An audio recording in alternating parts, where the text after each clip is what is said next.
And hello once again, my name is LC Lupus, and today we're going to be talking about meaning in literature, an extremely interesting topic. Genuinely, this is something I find very, very interesting, so this should be quite fun. It's a little exercise I used to do with some of my literature students when I was still teaching. The moment I'm just writing, I know, very, very fun. And for those who see the fantastic segue I'm about to do, before we get into things, I've made many of these videos and hopefully helped quite a lot of people. And if you appreciate that, or if you want to contribute to the kind of stuff that I make, you can check out some of my books. They are not like literary stuff like this. They're actual like books to read and enjoy, like a novel. So yeah, you can find them in the description. I'm going to talk about them a bit later, but if you're interested, you can check them out. There's a whole bunch of them, and you can read them also for free if you'd like. You can either buy them on Amazon or Kobo, or you can just get them for free on itch.io, which requires like no registration. I think you can just download them. So if you'd like to do that, check it out. But let's get into our analysis discussion little thing here.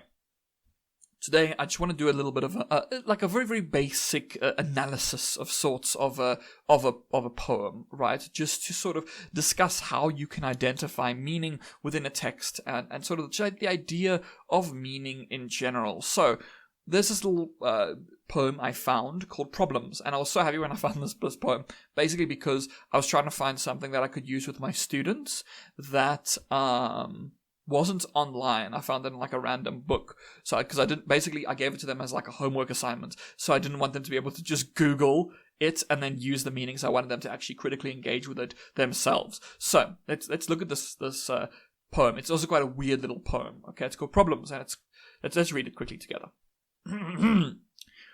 Treatment by the biblical landmarks, novelists in all moral associations distinguished through suffering influences are curious in later life. Hemingway copies mass stories where sure detachment plays. Quite a weird little poem, right? It's only it's 6 lines. It doesn't have rhyme. It doesn't really have a traditional metrical structure, anything like that. So it's quite like a strange little free verse poem. So let's talk about it a bit. Okay, so it's a very strange poem, so let's try to figure out what it's about, right? Because I couldn't find anything about this poem or this author, some random little thing. So let's just talk about it. What do you think that they were talking about, or this person was talking about? Okay, treatment by the biblical landmarks. So, okay, also firstly, it's using the idea of having capitalization only when it's strictly speaking necessary. So treatment is capitalized, but so is biblical.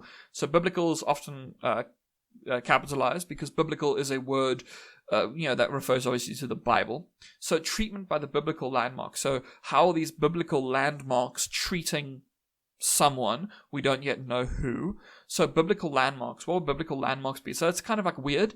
Landmarks usually refers to a physical structure, right? Or a mountain or something like that. So biblical landmarks. What are some landmarks that are in the Bible? Like when I think of landmarks, like things that would be visible and easy to see, I think of the Tower of Babel, probably, something like that. Or I think of Mount Sinai or something like these major mountains. My computer just made a thank you, Windows Defender, for telling me and interrupting my video. Let's just ignore that little pop up. So anyway, biblical landmarks, right? Cool. Very, very fun. So I don't know which biblical landmarks it refers to, but it also says biblical landmarks, right? It ends on a plural. Okay? It ends on a plural because it's trying to say that there's multiple landmarks, so maybe it's not just one. Okay, but let's move on, and maybe we'll understand this more as we continue. Novelists in all moral associations distinguished through suffering influences. Okay, so you can see this is also makes use of enjambment. You're not supposed to read it, novelists in all moral associations distinguished through suffering influences are curious in later life. It's one sentence, because you can also tell at the end of the last sentence there was a colon. So a colon is usually something that explains what comes before the colon. So, treatment by the biblical landmarks, cool, whatever.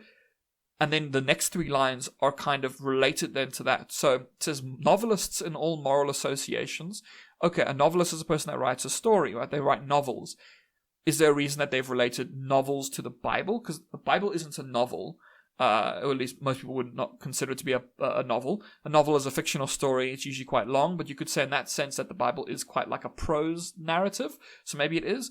novelists in all moral associations. Moral associations are very, very commonly associated with the Bible, because the Bible is, just like most religious texts, is basically trying to tell you how you should live your life, right? It's a moral text, so that could make sense, right? So it's sort of saying people who write, maybe the people who wrote the Bible, maybe, in all their moral associations, so it's talking about their morality, distinguished through suffering influences. That's quite strange. So, right, these moral associations are distinguished or made clear through suffering influences. What could that be, right? Suffering influence is quite a strange expression. That's quite a strange thing to say. It doesn't, like, you're not really too sure exactly what they mean by suffering influences. But concepts like suffering often associated with, like, the Bible, right? There's also saying it could be suffering. People are suffering. Hell has suffering. All of those kind of things. So now novelists in all moral associations are distinguished, so then basically are distinguished through suffering the influences, whatever those are curious in later life. Is this like sort of novelists who are older, not too sure exactly what that sort of means immediately, but these things are curious in later life, which is quite strange. So then the next two lines, Hemingway copies mass stories where sure detachment plays. Ernest Hemingway, probably is related to him. Ernest Hemingway was a very famous modernist writer, but that says Hemingway copies. He's not associated with copying things. Mass stories, which is quite strange, where sure detachment plays.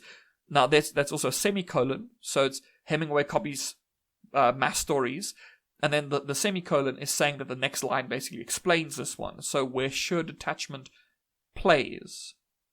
It's really weird.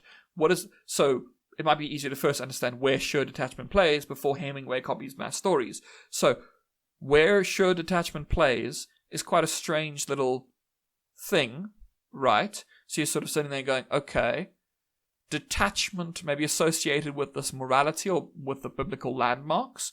And then, so he has some sense of detachment. He is working with detachment. He creates mass stories. Is this related to the biblical landmarks? Not really too sure. Now, I would say that this poem is sort of talking about the idea of sort of how maybe people who are writing come up with these ideas from other sources, from maybe biblical landmarks, which is not a biblical landmark, could also be referring to the Bible itself, right? It's like a landmark text, so it could be referring to that. It's quite a strange little thing.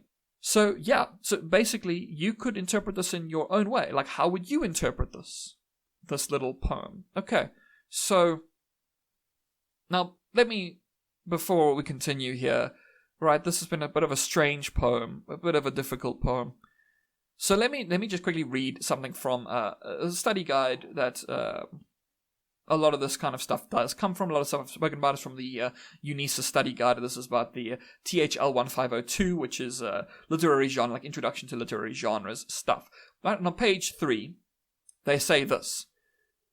An amusing anecdote is told about I.A. Richards. As a lecturer and leading figure in the Anglo-American New Criticism movement, he gave his students, at one of his lectures, a poem to analyze, a list of names that the previous lecturer had written on the blackboard. The students were not told the true nature of what he had written on the board. They set to work eagerly and discussed, analyzed, and interpreted the names as if they were a poem. So, I'm going to have to say I'm sorry that I lied to all of you. This poem is not a real poem. I made it up. Now, immediately, you might think, oh, if you made up a poem, doesn't that mean you wrote a poem? I didn't write this poem.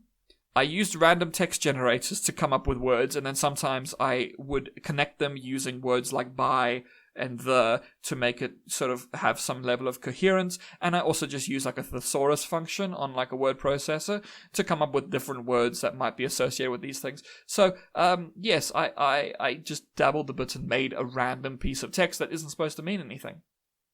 I lied. I apologize. I don't apologize, but I apologize. So, let's look at that little poem again, right? Problems by E.R. Manford, which I was trying to make it look like every man. So it's I made it up.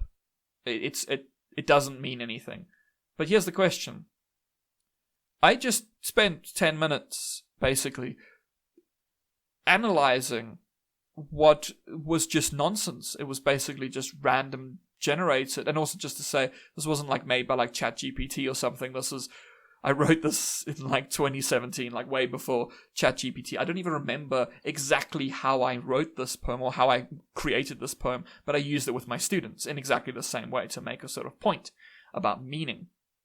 So I spent like 10 minutes basically discussing this nonsense poem.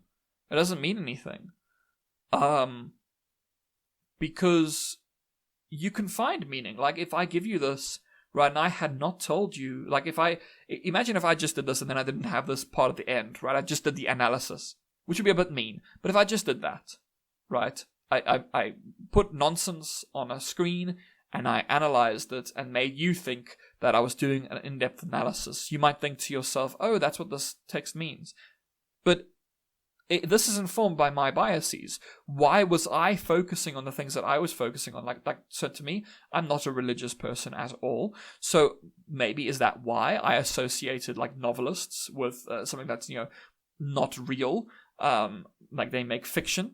Why was those my associations? Why did my particular biases lead to me analyzing this text in the specific way that I did? Why did I analyze this the way I analyzed this? How would you, if you had just been given this, how would you analyze it? How would you have a different interpretation? How would you have a different meaning? Right? I analyze things in a different way to how you do. I have inherent biases. I have things I believe that you do not believe. I will say things that you will not say. You will say things that I will not say.